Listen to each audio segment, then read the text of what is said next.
Shah Abdul Latif community centre Islamabad में सिंधियुनि जो हिकु इवेंट थियो जंहिंमें हिकु नई तंज़ीम जो बुनियादु विधो वियो आहे। उन हवाले सां उनजा कहिड़ा मक़सद हूंदा, इस्लामाबाद में रहंदड़ सिंधियुनि जी फलाह लाइ हीअ तंज़ीम कीअं कमु कंदी, उन हवाले सां जेके शरीक थियल माण्हू आहिनि उन्हनि खे आगाही ॾिनी वई। इस्लामाबाद में जेके सिंधी दोस्त असांजा रहनि था काफ़ी वक़्तनि सां उन्हनि सां काफ़ी क़िस्म जा मसाइल आहिनि दरपेश, जिन में असांजी ॿोली ऐं सकाफ़त खां दूरी थियणु, नए नस्ल जे लाइ ॿिया वधीक मसइला पैदा थियणु, ज़बान जो न अचणु, सकाफ़त जो विसारजी वञणु ऐं गॾिजाणियुनि जो न थियणु ऐं इस्लामाबाद में अकेलाइप जो शिकार हुजणु। सोशल एजुकेशनल स्पेशली जेका लैंग्वेज जे हवाले सां इन्हनि खे काफ़ी प्लेटफॉर्म ते इशूज़ खे रेज़ कयो वियो आहे त सिंधी ज़बान जो वॾो मसइलो आहे असांजो हिते, ऐं ॿियो गॾिजाणी नथी थिए, गैदरिंग नथी थिए। जीअं अॻे ॻाल्हि कई त हिकु सिंधी हिकु गली में रहे थो, ॿियो ॿिए गली में ख़बर ई कोन्हे असां हिते रहूं था।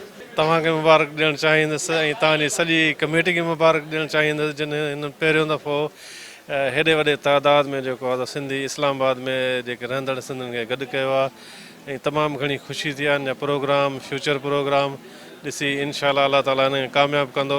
इन प्रोग्राम खे कामयाबु प्रोग्राम चई सघिजे थो त असांजो हीउ प्रोग्राम कामयाबु आहे। पर असल मसइलो इहो आहे त जेके असांजा जेके ऑब्जेक्टिव्स आहिनि उहे आहिनि उन्हनि माण्हुनि जेके हेल्प आउट कनि, जेके पंहिंजे प्रॉब्लम्स में पाण खे हेल्प आउट नथा करे सघनि। असांजो असल ऑब्जेक्टिव इहो आहे त लोअर ग्रेड जे माण्हुनि खे हेल्प आउट कयो वञे। 20-30 साल खां पहिरियों सगा सेंटर ओपन थियो, उन में ग्रेजुएट एसोसिएशन बेस ते उहे थियनि पिया। पर असीं हाणे चऊं था जेके बि दोस्त आहिनि चाहे कहिड़े मक़सद फ़िक्र सां तालुक़ रखनि था, सभु साथ जुड़नि असां सां, ख़ासि करे असां सिंधी दोस्त जेके आहिनि। सुठी ॻाल्हि आहे न, माइनि खे अचणु खपनि। मां चवंदी आहियां सभु भाइयुनि खे पंहिंजे भाइरनि खे की पंहिंजी ज़ालनि खे ऐं भेनरुनि खे चवनि की अचनि, बिकॉज़ लाइक असां ॿई गॾु जब कमु कंदा न पोइ काफ़ी घणो एफिशिएंट हूंदो ऐं काफ़ी घणो सुठो हूंदो, तरक़ी वारो मुल्क थी वेंदो इंशाअल्लाह। ऐं काफ़ी सुठी फीलिंग आहे माण्हुनि खे ॾिसी, माइयुनि खे ॾिसी, भाइयुनि खे ॾिसी। I am feeling very good about it and अहिड़ा फंक्शन थियणु खपनि। लाइक खलील जिब्रान जो चवणु आहे त जॾहिं तव्हां ज़िंदगी जे राहनि में घुमिजी वञो, किथे भुलिजी वञो त पंहिंजूं पाड़ूं खोटणु शुरू करियो। पाड़ूं खोटणु तॾहिं जॾहिं तव्हां पाड़ूं कयो तव्हांखे असलियत जी ख़बर पवंदी, तव्हां किथे जा आहियो, छा आहियो, तव्हांजो असुलु छा आहे।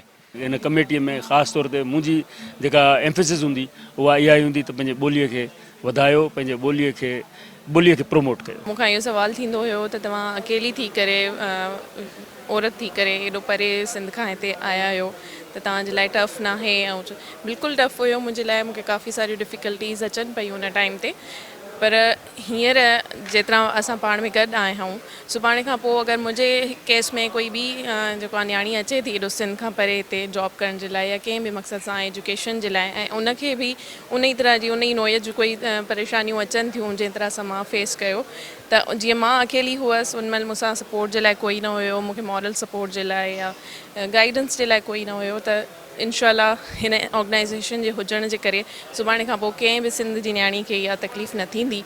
जेके बि हिते साथी हुया को 19 स्केल में ऑफिसर हुयो या को एडवोकेट हुया, हुननि इहा ई ॻाल्हि रखी त बाबा कॾहिं बि तव्हांखे कंहिं शइ जी बि ज़रूरत पवे त असीं हर मुआज़ ते अव्हां सां गॾु ई आहियूं। ऐं इहा शइ कुझु ॾींहं पहिरियां असां ॾिठी बि हुईसीं त असांजा जेके बि हिते सिंधियड़ा जेकी एसोसिएशन हुई, असांजी जेके बि साथी हुया उन्हनि भरपूर तरीक़े सां असां शागिर्दनि जो सुठो साथ ॾिनो आहे। असांजी कम्युनिटी जी तमामु वॾी अक्सरियत इस्लामाबाद जे अंदरि रहनि था ऐं वॾी ख़ुशी आहे त हिन सभु हिकु प्लेटफॉर्म ते गॾु थिया आहिनि। सिंधी माण्हू असांजे इदारनि में उन्हनि सां वॾियूं ज़्यादतियूं पियूं थी थियनि ऐं कोटा जे सिस्टम में कोई बि ॻाल्हाइण जे लाइ तयारु कोन्हे।